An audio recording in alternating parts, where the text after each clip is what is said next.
Seja bem-vindo, agora são 8 horas e 49 minutos, 19 graus na Grande Florianópolis e a gente começa o programa dessa sexta-feira falando de um assunto muito importante.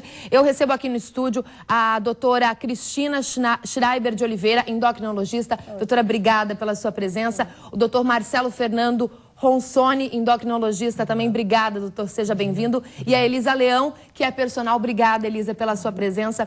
Doutora, começando contigo, a gente estava pesquisando, fazendo pesquisas sobre obesidade e eu li um artigo que dizia que metade da população brasileira é considerada obesa, é por aí? Exatamente, metade, mais da metade até é considerada, se pegarmos obesos e sobrepeso, mais de metade da população brasileira. Esse crescimento, essa ascendência, se deu a partir da década de 1980? Tem algum fator desencadeador? Tem, assim, principalmente o aumento do consumo de industrializados. A mãe também saiu de casa um pouco para a questão da comida, né? De fazer a comida em casa. Então, teve toda uma adaptação ao trabalho que foi proporcionando isso, e o sedentarismo também. Doutor, já é considerado um problema de saúde pública no país, né? Existem ações efetivas do governo federal já conscientizando a população, mas, sem dúvida, como a doutora falou, é uma coisa que vem de casa, né? A alimentação é princípio básico de todo ser humano. Então, vem muito de casa, da educação que os pais dão. Com certeza, com certeza. A gente vê isso muito na questão até da parte da obesidade infantil, né? Não é só uma questão de adultos, a gente vê desde pequenas, as crianças já vêm com obesidade muito clara e tem alguns programas de governo, mas são muito ineficazes ainda hoje em dia. A gente vê que a gente não consegue combater e cada vez só aumenta o número de pacientes obesos. Então, essa atitude é muito importante. E a maior incidência está entre os homens. Pelo menos 53% dos homens brasileiros são considerados obesos. Por que os homens, doutor? Na realidade, não existe algo muito claro em relação a isso. A gente sabe que as mulheres, às vezes, tentam se cuidar um pouco mais. São mais vaidosas, São mais né? vaidosas, cuidam um pouco mais da alimentação. Alguns homens não têm muito esse padrão. Então, é muito difícil de saber um detalhe específico, assim, mas as estimativas mostram que homens têm mais obesidade hoje em dia.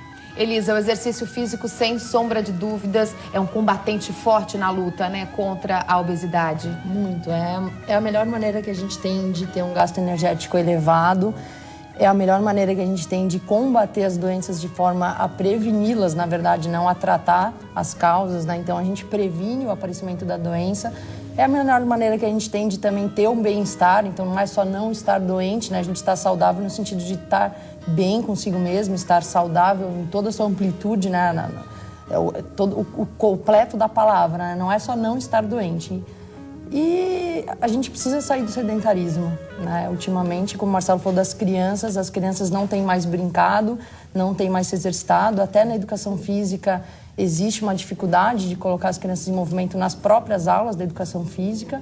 Então, a gente tem que fazer de todas as maneiras possíveis que as pessoas comecem a se movimentar. O ser humano foi feito para se movimentar. E o que se percebe é que esses índices de obesidade, eles já começam na adolescência, né? Na infância e na adolescência. Doutora, isso sem dúvida é um atributo bastante gritante, né? A questão dos hábitos das crianças. Hoje os eletrônicos tomaram muito espaço nas brincadeiras de rua, em subir em árvore, em jogos na rua, não é mesmo? Exatamente, Suelen. Se estima que, assim, acima de 2 horas de televisão, a criança já é fator de risco para obesidade. Então, 2 horas...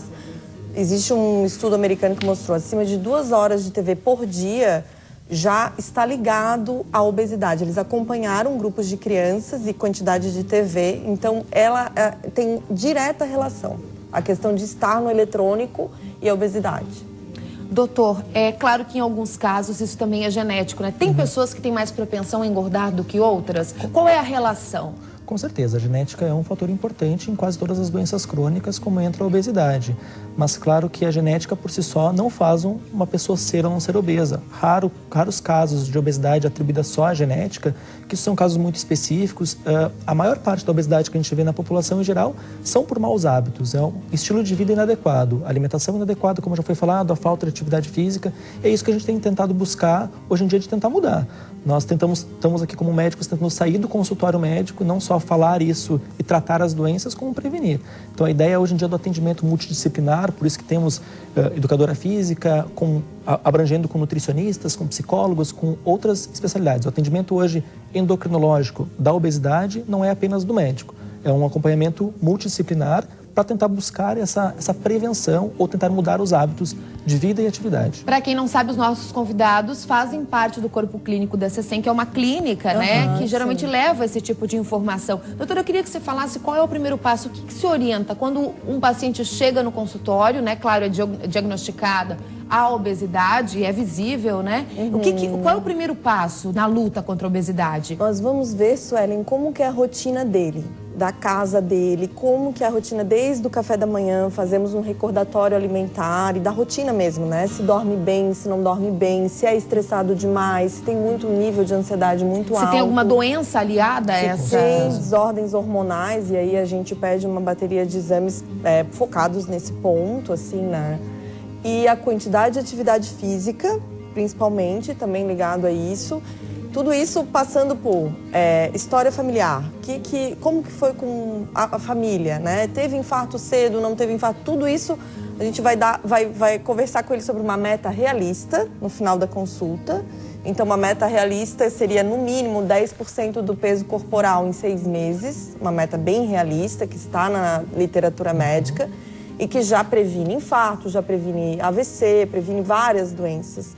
Então, é esse o nosso foco, fazer toda essa abordagem da obesidade, e aí depois ele vai para o nutricionista esmiuça essa questão alimentar, porque aí pega micronutrientes, deficiências vitamínicas e outras questões, intolerâncias que ele possa ter.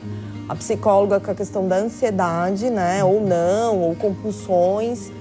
E o educador físico vai ver qual tipo de exercício específico, né? Porque cada pessoa tem uma peculiaridade. Um tem artrose no joelho, não pode caminhar. O outro não gosta de água. São problemas desencadeados a partir disso também. Exatamente. Então, o educador físico ele vai fazer toda a avaliação antropométrica também do indivíduo e ver metas de condicionamento físico para esse indivíduo particular. A individualização é bem importante, né? Doutor Marcelo, existe aquela máxima, né, que todo mundo fala, que a gente ouve nas ruas, existe gordinho saudável? Essa é a pergunta que não quer calar. Com certeza, na realidade, essa máxima é falada porque a obesidade por si só, ela tem vários tipos de obesidade. Tem obesidade de padrão mais de gordura abdominal, tem obesidade mais de padrão de gordura subcutânea, que a gente chama. Então, tem algum tipo de obesidade, que é essa abdominal, que é a mais nociva para a saúde.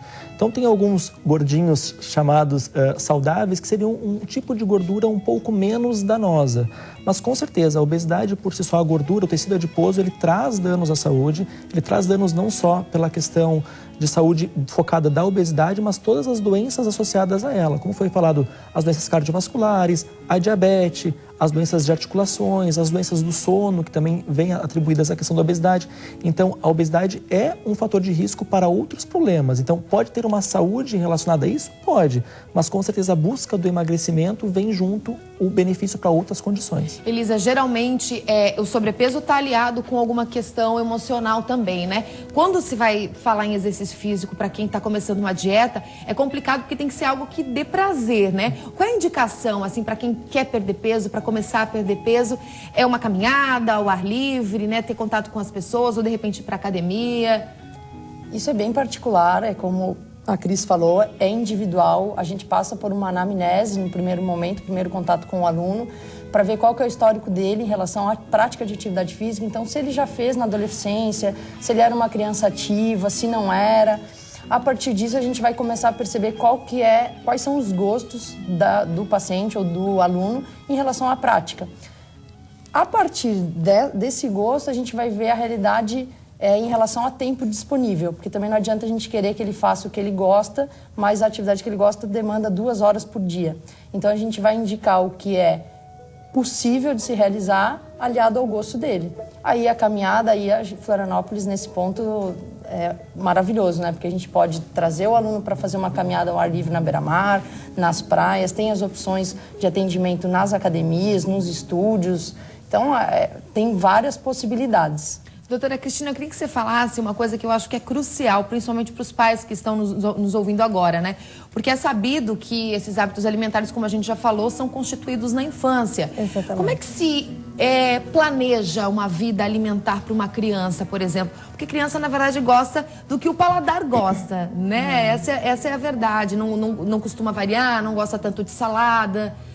Qual é a orientação que vocês dão aos pais? Então, assim, as pesquisas demonstram que desde o intraútero nós temos responsabilidade, né? Porque o líquido amniótico, ele tem sabor. Então, a mãe que come muito junk food, que a gente chama que é... Olha que interessante. É a comida muito cheia de gordura e açúcar, isso vai ter um efeito sobre o paladar da criança desde o intraútero. Depois, quando fora do útero, a amamentação.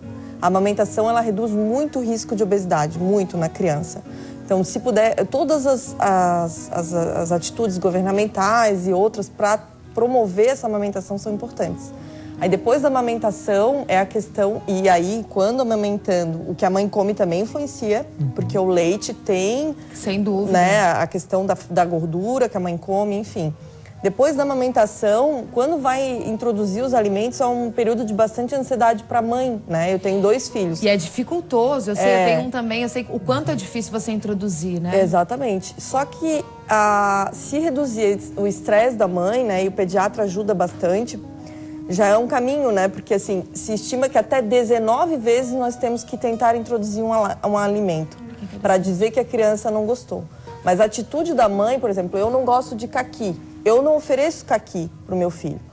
Mas o interessante é que na escola, a professora oferece caqui para ele, oferece kiwi. E ele vem comendo kiwi para casa. Então, a escola também é uma parceira nessa ponte, porque ali a gente tem uma diversidade cultural, outras comidas. E por aí vai. Se a escola e a mãe estiverem conectados, isso vai sendo cada vez mais variado e mais fácil para a criança. Porque, doutora, é muito fácil dizer que o filho não come verdinho, que o filho não gosta de salada, se na mesa do pai e da mãe só tem bife com batata frita. É, exatamente. E dá trabalho, né? Esse acompanhamento individual da criança dá trabalho. Por exemplo, quando a gente delega, e eu tenho um babá em casa, eu sei disso, a gente tem que ficar de olho para ver se isso está sendo aplicado mesmo que a gente delegue para alguém. Por quê? Porque cansa ficar oferecendo. Né? São várias vezes, outro dia, nunca forçar, nunca ter uma sensação de, assim, fazer terrorismo com a criança, não gostou, beleza, na próxima vez vamos tentar de novo, outro dia, mistura com outra coisa. Agora, ou comer, para a criança ver que você está comendo, que está sentindo prazer em comer aquele alimento. Agora, nunca começar a misturar tudo e fazer um mix, porque aí a criança não separa os sabores e as cores, né? Então, não é o correto. Isso é só numa situação quando a criança emagrece demais ou tem alguma questão de doença que não específica, né? Por exemplo, uma anemia, alguma coisa. Mas, normalmente, a gente pede para que separe os alimentos, para que a criança possa pegar, comer assim, veja que um é diferente do outro, que tem um cheiro diferente do outro. Ela tem uma questão sensorial, multissensorial. Multissensorial, né? Exatamente. E ela vai bagunçar, ela vai sujar, que é assim que ela aprende. Isso também é uma questão, né? Muitas vezes... eu deixava fazer bastante bagunça e às vezes até pessoas da família, meu Deus, mas não pode, mas é assim que ela aprende tudo assim, né? Ela aprende a pegar o carrinho assim, pôr na boca. Então ela vai pegar o alface, vai colocar na boca, não vai gostar. Então tem que deixar mesmo, porque é ali que está acontecendo o sabor, né? Todas essas informações e também uma caminhada está sendo programada para amanhã, às 9 horas da manhã.